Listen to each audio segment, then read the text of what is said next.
ओम श्री गणेशाय नमः। अथ मंगलाचरणम् ओंकारबिन्दुसंयुक्तं नित्यं ध्यायन्ति योगिनः कामदण्डं मोक्षदण्डं चैव ओंकाराय नमो नमः। प्रवक्ता आधार पुरुषस्य नाम डॉक्टर कृष्णनारायण झा, सहायक प्रोफेसर, जूथालाल संस्कृत महाविद्यालय मझौलिया, पश्चिमी चंपारणम, कक्षा शास्त्री प्रतिष्ठा तृतीय खंड अनिवार्य प्रथम पत्र। निर्धारित पुस्तक का नाम शास्त्री प्रतिष्ठा तृतीय खंड में अनिवार्य प्रथम पद, जो संस्कृत वाङ्मय का इतिहास पुस्तक निर्धारित की गई है। इस पुस्तक से आलोचनात्मक प्रश्न 60 अंक की 6 प्रश्न पूछे जाते हैं, जिसमें 3 प्रश्न के उत्तर देना होता है। इस पुस्तक से आलोचनात्मक प्रश्न 60 अंक के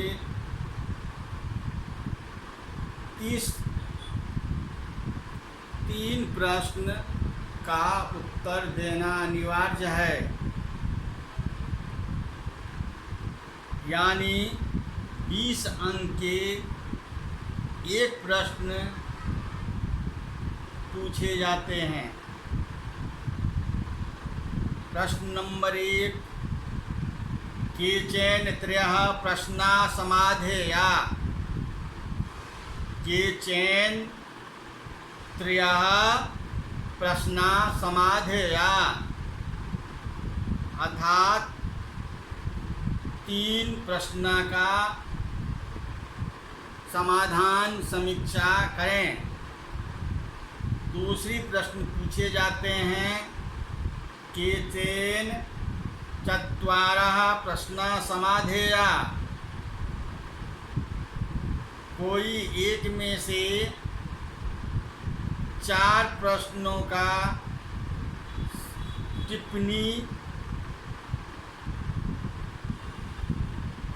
टिप्पणी की समाधेया समीक्षा करना है। और तीसरा प्रश्न पूछे जाते हैं, अधोलिखितानां प्रश्नानां निर्दिष्टुषु उत्तरेषु शुद्ध उत्तरं विलिख्यताम्। अर्थात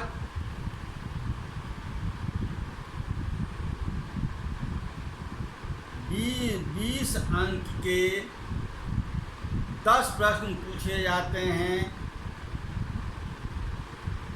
शुद्ध उत्तर लिखना है। आज का शीर्षक है उपमा कालिदासस्य उक्तिः समीक्ष्यताम्। अर्थात उपमा कालिदास की उक्ति की समीक्षा कीजिए। व्याख्यान। कालिदास की उपमाएं सर्वश्रेष्ठ हैं। कालिदास की उपमाएं सर्वश्रेष्ठ हैं। उपमा केवल पारिभाषिक उपमा अलंकार से न होकर सब प्रकार के साम्यबोधक अलंकारों से है। इसके अंतर्गत दृष्टान्त अलंकार, अर्थान्यास अलंकार, उत्प्रेक्षा आदि अलंकार आते हैं। अब देखिए उपमा अलंकार किसे कहते हैं, थोड़ा अंश मैंने आपको दर्शा रहा हूँ। उपमा अलंकार प्रस्तुत और अप्रस्तुत के किसी गुण सादृश्य को दृश्य में रखकर समान दिखाना उपमा अलंकार होता है। ये निम्न प्रकार के होते हैं। कौन कौन होते हैं? प्रथम है उपमेय, दूसरा है उपमा, तीसरा है वाचक शब्द और चौथा है धर्म। उपमेय यानी प्रस्तुत, जिसकी उपमा दी जाए उसे उपमेय अलंकार के रूप में जाने जाते हैं। दूसरा है उपमान, प्रस्तुत, जिसको सादृश्य अर्थात देखते हैं, जिससे सामने लाया जाए उसे उपमान अलंकार कहते हैं। तीसरा है वाचक शब्द, सम, सदृश, समान, तरह जैसे आदि शब्द को वाचक शब्द कहते हैं। और चौथा है प्रस्तुत एवं अप्रस्तुत के संपूर्ण रूप या किसी एक देश में दृष्टिगोचर होने वाले गुण। ये धर्म है। कहा भी गया है, उपमा कालिदासस्य नो कृत्तिष्ठेति मतम्मम् अर्थांतरस्य विन्यासे कालिदासो विशिष्यते। शकुंतला को छोड़कर चलते हुए आकृष्ट दुष्यंत की दशा कैसी हो रही है? राजा दुष्यंत कहते हैं यहाँ पर, गच्छति पुरः शरीरम धावति पश्चाद सन्नस्तुते चेतः चीनां सुखमिव केतोः प्रतिवातं नीयमानस्य। अर्थात जब मैं चलता हूँ, यहाँ राजा दुष्यंत कह रहे हैं, जब मैं चलता हूँ तब मेरा शरीर को आगे चलता है, लेकिन मेरा मन पीछे भागता है। ठीक वैसे ही जैसे वायु की विरुद्ध दिशा में ले जाते हुए पताके में लगा हुआ चीन देश का रेशमी वस्त्र यहाँ शरीर है, पताका का दंड, यहाँ शरीर है, पताके का दंड, और पताके के ऊपर वस्त्र है मन। यह मन इस प्रकार पीछे भागता है जैसे अपना ही हो, पूर्ण अपरिस्थिति अपरिचित हो, पूर्ण अपरिचित हो। सूर्ययुक्ति मेनका से उत्पन्न और परित्यक्त व शकुंतला मुनि क्वन शिथिल होकर, सूर्ययुक्ति मेनका से उत्पन्न और परित्यक्त व शकुंतला मुनि क्वन की संतान उसी तरह है अर्क अकोरा मदार के वृक्ष पर शिथिल होकर टपका हुआ चमेली का फूल। यहाँ उपमा अलंकार का सौंदर्य सदृश्य है। शकुंतला देखने में कितनी अधिक सुंदर है, वह ऋषि क्वन की संतान कैसे हो सकती है? वह है सुरयुवती मेनका की संतति, चमेली के फूल के जैसी। यह फूल जो पुनः विकसित होकर अर्घ वृक्ष पर चू पड़ा हो, वैसे ही अकस्मात वह कन को परी मिल गई है। अर्घ के वृक्ष देखने में बदसूरत होता है, यानी अच्छा होता है, परंतु नेत्रों का शत्रु होता है। यदि किसी के नेत्र में एक बूंद चला जाए तो वे अंधा हो जाएगा। सरयूपति संभवम किल मुने पतन्यम यदु झंझिताधिगतम अर्कास्योपरि शिथिलम च्युतमिव नवमालिका कुसुमम। अर्थात काम प्रीड़ा शकुंतला दुबली पीली तथा शिथिल होने पर भी वैसा ही सुंदरी लगती है जैसे लतों पत्तों को सुखा देने वाली वायु के द्वारा स्पर्श की गई वासंती लता।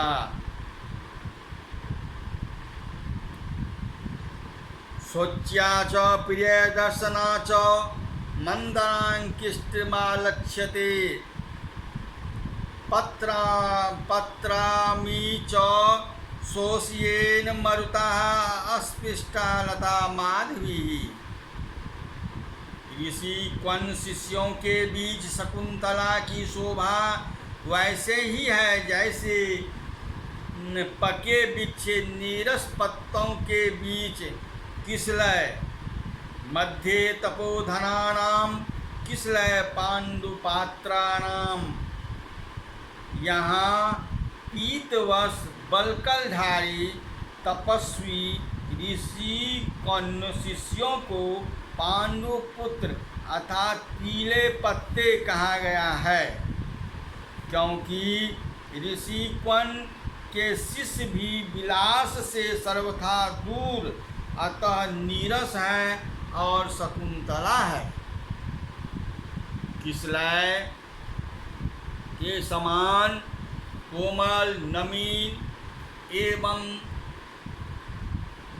चिताकर्षक है। पीछे पत्तों के बीच किसलय का अंकुरित होना स्वाभाविक ही है।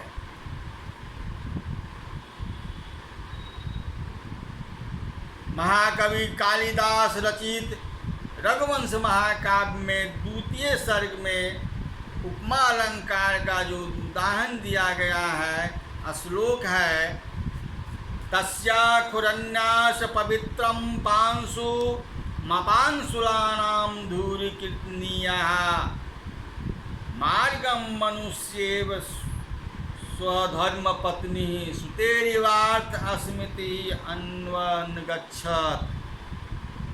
अयम श्लोकः महाकवि कालिदास रचित रघुवंश महाकाव्यस्य उद्धृतो अस्ति।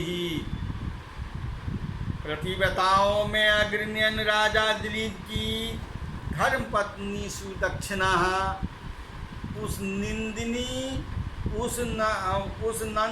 की खूरों के रखने से पवित्र धूलि वाले मार्ग में वेद के अर्थ के पीछे अस्मृति के समान चली। कालिदास की उपमाएं एक से एक बढ़कर है। उन्होंने नई नई उपमाओं की उद्भावना की है।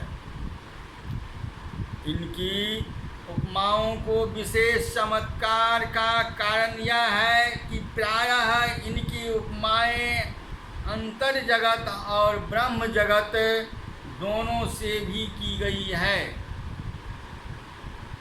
उन्होंने उपमाओं में उपमान तथा उपमेय के वचन और लिंग तक का भी विचार किया है।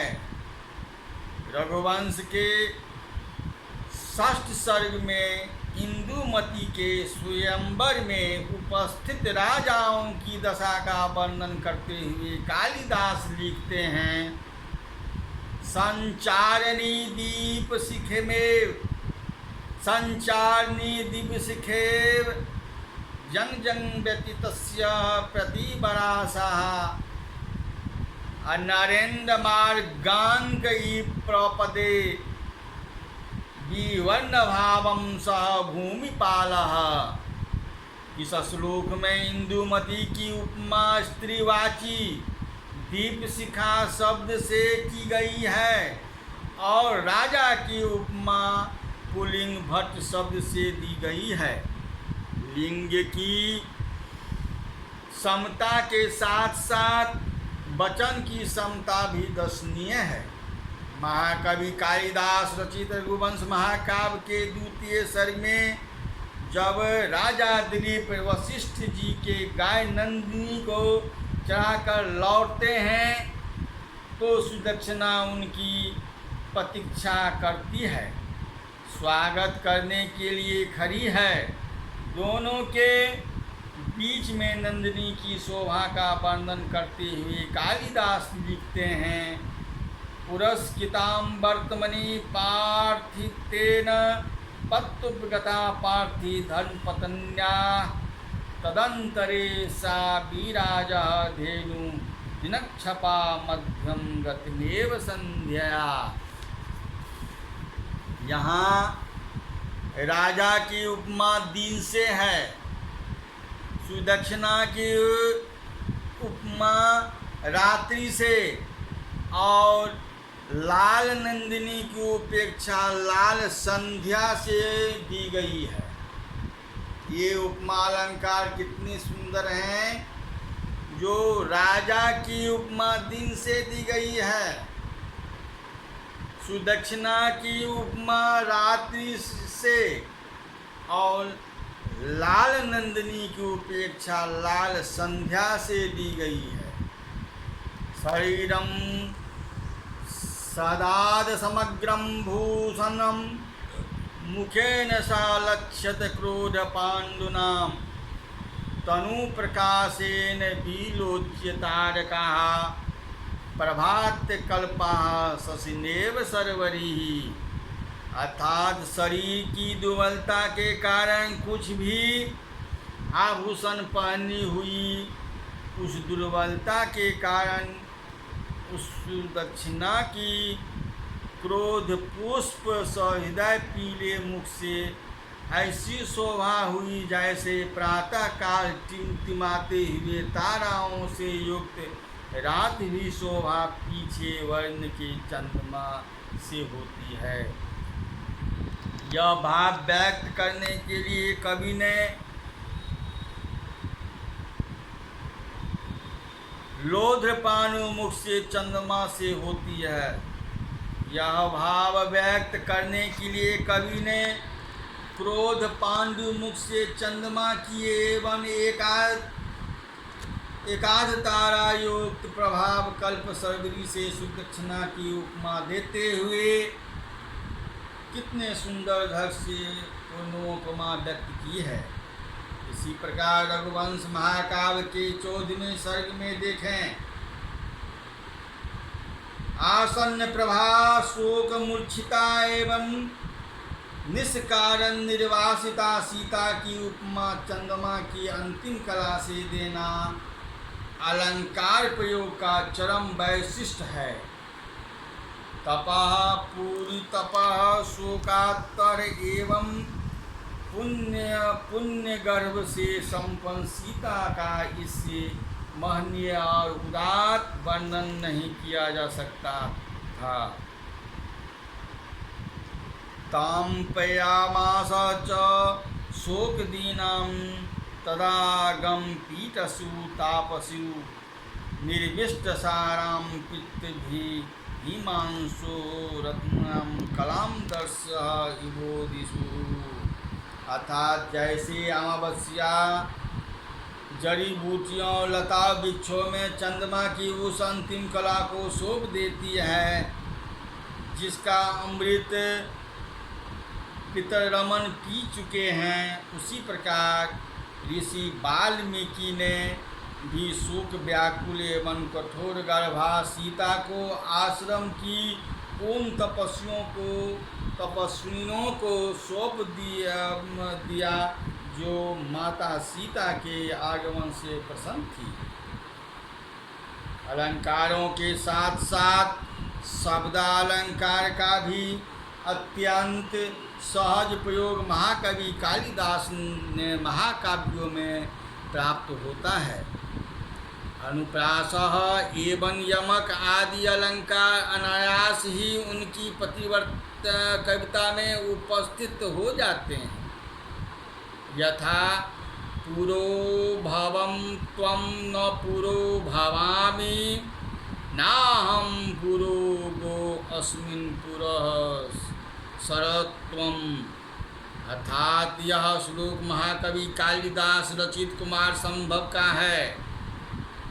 कालिदास के काव्य सूक्तियों के तो भंडार स्वरूप है। अर्थान्यास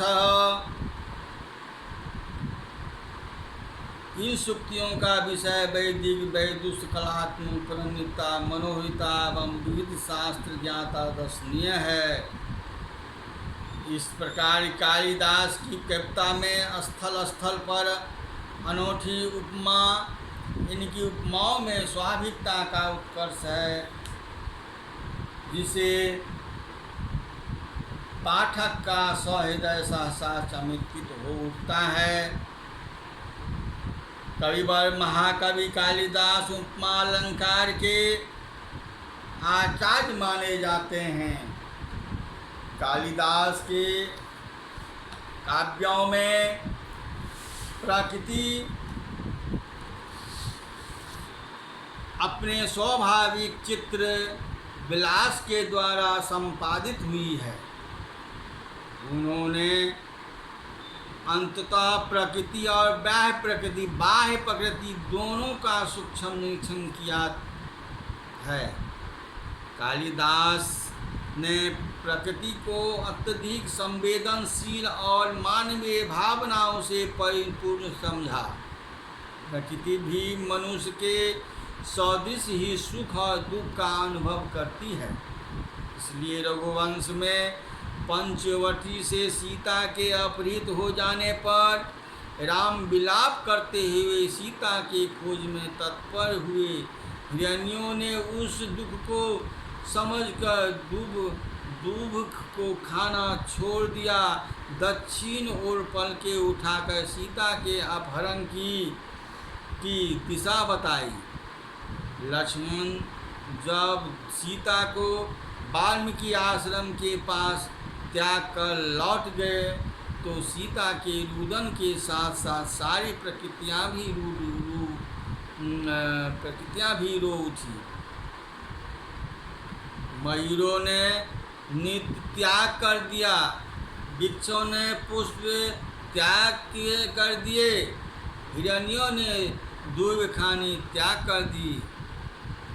रघुवंश महाकाव्य के 14वां श्लोक में ये कह रहे हैं कि नित्यम मयूराः कुसुमानि वृक्षाः दर्भानुपाताः अन्युज्यहु हिरण्यः तस्याः प्रपन्ने समदुःखभाव अत्यन्तमासीत् मुदित बने अपि।